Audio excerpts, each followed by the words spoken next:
कुछ और खबरें आपको दिखाते हैं। हेमकुंड साहिब के श्रद्धालुओं को भी प्रधानमंत्री नरेंद्र मोदी ने रोपवे की सौगात दी। हेमकुंड साहिब का रास्ता बेहद चुनौतीपूर्ण है और ऐसे में पीएम मोदी का रोपवे वाला विकास श्रद्धालुओं की मनोकामना पूरी करने वाला है।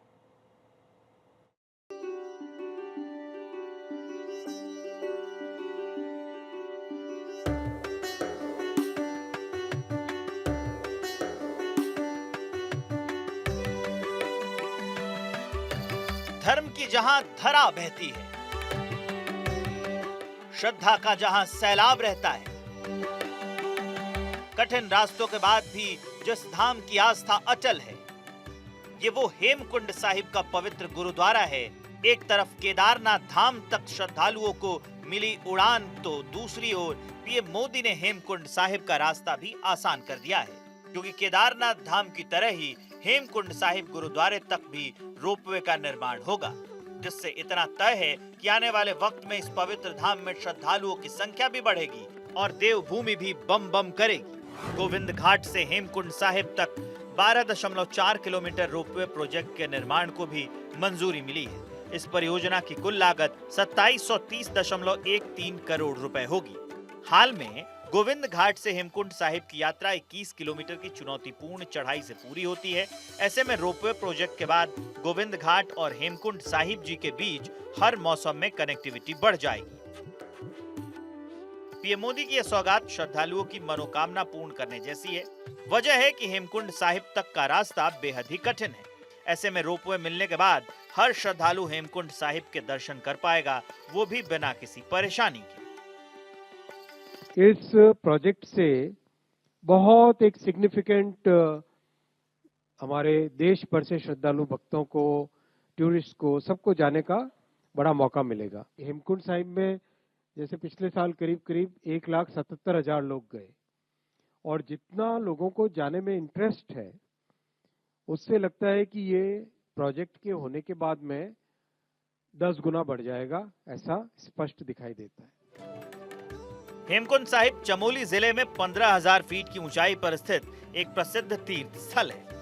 इस पवित्र स्थल पर स्थापित गुरुद्वारा मई से सितंबर के बीच साल में लगभग 5 महीने के लिए ही खुला रहता है और हर साल लगभग 1.5 से 2 लाख तीर्थयात्री यहाँ आते हैं। हेमकुंड साहिब जी की यात्रा फूलों की प्रसिद्ध घाटी के प्रवेश द्वार के रूप में भी काम करती है, जो प्राचीन गढ़वाल हिमालय में स्थित एक राष्ट्रीय उद्यान है, जिसे यूनेस्को विश्व धरोहर स्थल के रूप में मान्यता प्राप्त है। प्रधानमंत्री मोदी के इस फैसले से जहां धार्मिक स्थलों को नया विस्तार मिलेगा, वहीं श्रद्धालुओं की संख्या बढ़ने से व्यापार बढ़ेगा, जो उत्तराखंड के लिए आने वाले समय में मील का पत्थर साबित होगा। एक ਤਾਂ ਜਿਹੜਾ ਤਕਰੀਬਨ 8 ਤੋਂ 9 ਘੰਟੇ ਉੱਥੇ ਜਾਣ ਨੂੰ ਸਫ਼ਰ 'ਚ ਦਰਸ਼ਨ ਜਾਣ ਨੂੰ ਤੇ ਬੜਾ ਔਖਾ ਸਫ਼ਰ, ਬਜ਼ੁਰਗਾਂ ਲਈ ਬੜਾ ਔਖਾ, ਬੱਚਿਆਂ ਲਈ ਬੜਾ ਔਖਾ, ਜੇ ਕਿਸੇ ਦੀ ਸਿਹਤ ਖਰਾਬ ਆ ਉਹਦੇ ਲਈ ਦਰਸ਼ਨ ਕਰਨੇ ਬੜੇ ਔਖੇ ਸੀ।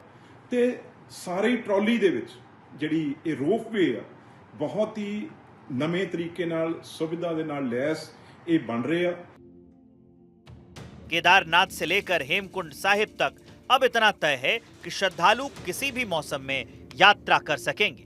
अभी तक मौसम की मार ने कई बार इन यात्राओं को प्रभावित किया है। उस पर बारिश के मौसम में इन दोनों ही तीर्थ स्थानों पर खतरा भी बढ़ जाता है।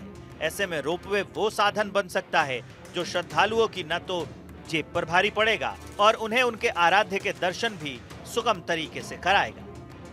देवभूमि को पीएम मोदी का ये तोहफा श्रद्धालुओं समेत पूरे प्रदेश के लिए वो भेंट है जो श्रद्धा के मार्ग की महिमा को और बढ़ा देगा।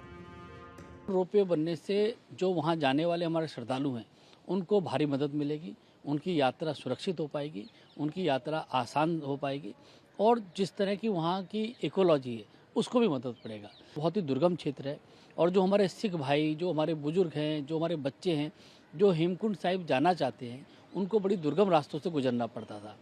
इन रोपवे के बनने से वो बहुत ही आराम से यात्रा कर पाएंगे।